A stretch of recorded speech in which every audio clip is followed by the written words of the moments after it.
Hello guys, welcome back to another video. In today's video, we will be talking about one of the most well-regarded movies of all time. A movie that you might see atop amongst a lot of cinema lists, for good reason. Today we will be talking about The Godfather.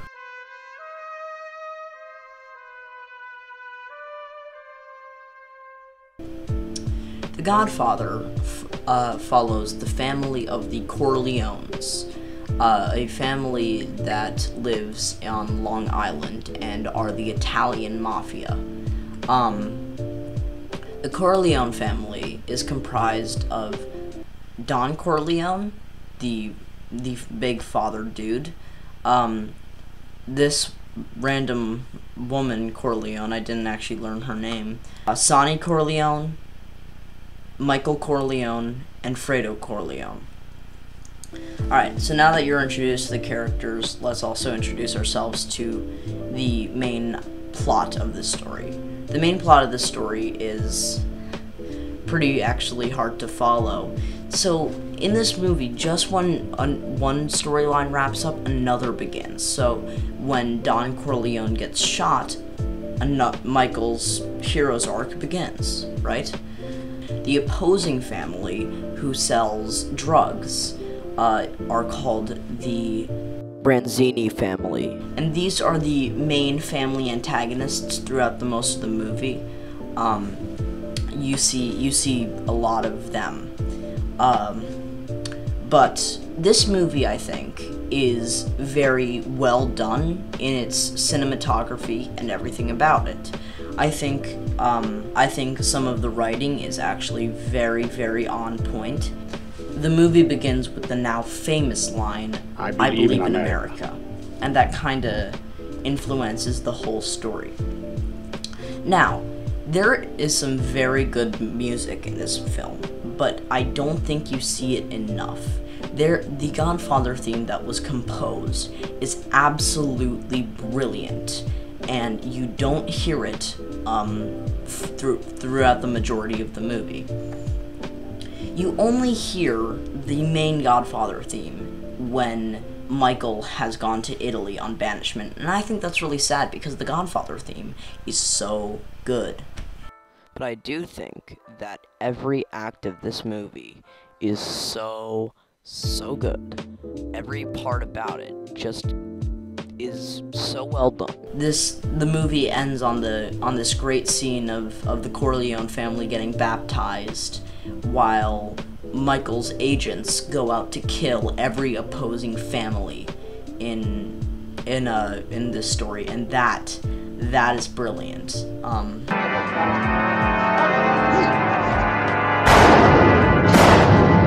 do renounce him.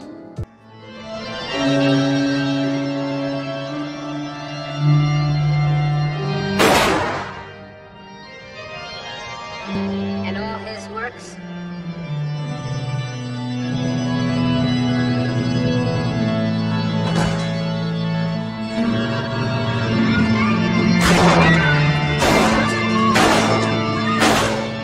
I do renounce him.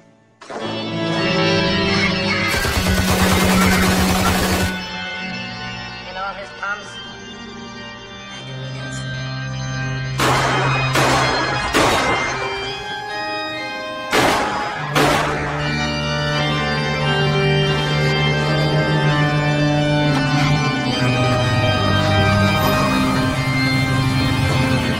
Michael Rizzi, will you be baptized? In nomine Patris? I think Don Corleone is such an interesting character. Like, you see Don Corleone very little throughout the second act, because in the first act he is shot. But I think in the third and final act, or whenever he's on screen, you just get happy.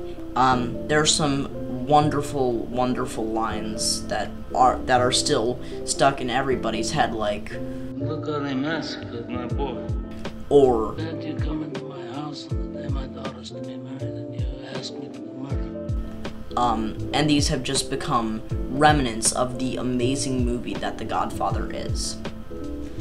I think Don Corleone's death in the ending is also really, really nice. Like, I just think it is really well done, because Don Corleone, I believe he puts an orange peel in his mouth and is chasing and having fun with his nephew, and it's a really cute scene, and then he falls flat on the ground and dies.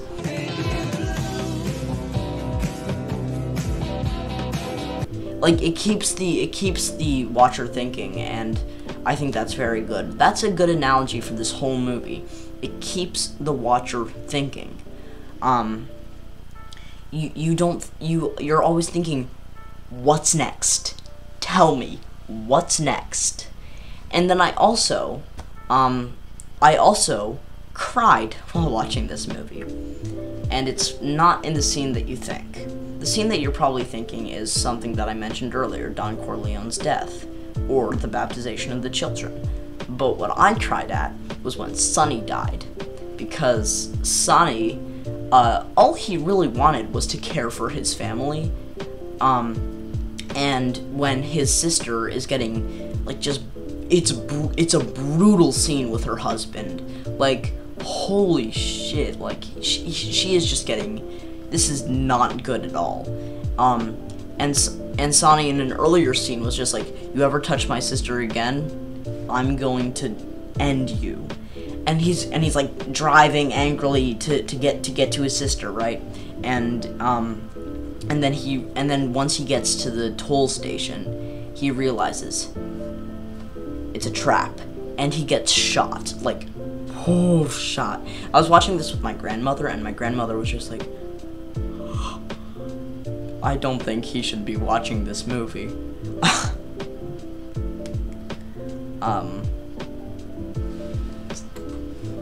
Death in The Godfather is also really just handled well. Any death in this story, it makes an impact to you. Like, there isn't mindless death like John Wick. There's never, no one ever dies without a reason. Like, for example, this random hotel owner from Las Vegas. He doesn't die because Michael has some sort of grudge against him. He dies because that gives Michael the power to take up the hotels in Las Vegas. It all comes full circle, and that's really nice. One thing that I definitely need to talk about is Michael Corleone. I think he has the best arc in this movie, hands down. He starts from being this meek, I guess you could say, well-mannered, well-meaning person, and you notice that Don Corleone really just hopes that Michael turns out well. Something I noticed while watching this movie is when Don finds out that Michael Corleone went into exile because he shot these two guys, he just went, and I think that was what showed me, oh, Don never wanted Michael to be in the mafia business, because mafia is a hard business, and he doesn't want hate filling every child up, but then, and he wants to keep Michael pure, but then Michael shoots these two guys, and he realizes right then, it's hard to stay pure when you're in a family with the mafia. And also, I recently found this out, this guy Branzini, big powerful dude, whatever, he is the master of Brooklyn, and I am a Brooklyner. I'm a big Brooklyn person, and I was just like, yes, Brooklyn is powerful. Overall, though, I think that this movie is really, really good. So, let's get to the numbers. Hi, it's me, Numbers Man. So, first off, we have the cinematography. The cinematography in The Godfather is really, really, really, really, really good. There are some absolutely fantabulous shots in this film, and I think that it's great to see all of this come together so nicely. So, cinematography, I'm going to give it a 9 out of 10. Next up, soundtrack. The soundtrack is very, very good. Now, some films have problems with their soundtrack because they use their soundtracks too much. For example, Harry Potter has a great score, but you hear the theme too much. I think the Godfather suffers from the opposite. The theme is too good, and they only use it once in the movie, and I think that makes it feel very underused. So I would have at least liked to hear it twice. I'm gonna give these, but I think that the soundtrack is very brilliantly composed, so I'm gonna give the soundtrack a 9 out of 10 as well.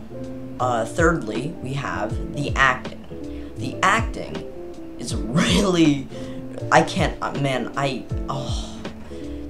acting, man, like, it doesn't get much better, is all I can say. Like, this, I think Marlin Brando and Al Pacino did a great performance in this film, and I think that gives me the right to say that the acting is a 10 out of 10. The effects. The effects look very good for the primitive time. This looks like someone getting shot, but there are some scenes where the choreography, for example, feels a little bit forced. So I'm gonna give the effects 9 out of 10, and the story 11 out of 10.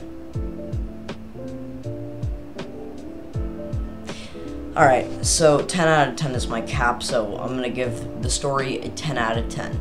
I think 10 out of 10 is a reasonably fair score to give it because it's so damn good. It's such a good story. You can't get much better than this. It feels scattered at times, but for the most part, this movie has its story and uses it brilliantly. So overall, I'm going to give The Godfather, contrary to what the numbers might say, I'm going to give The Godfather a 10 out of 10. This is probably up there as one of the greatest movies of all time. Thank you, and enjoy your evening.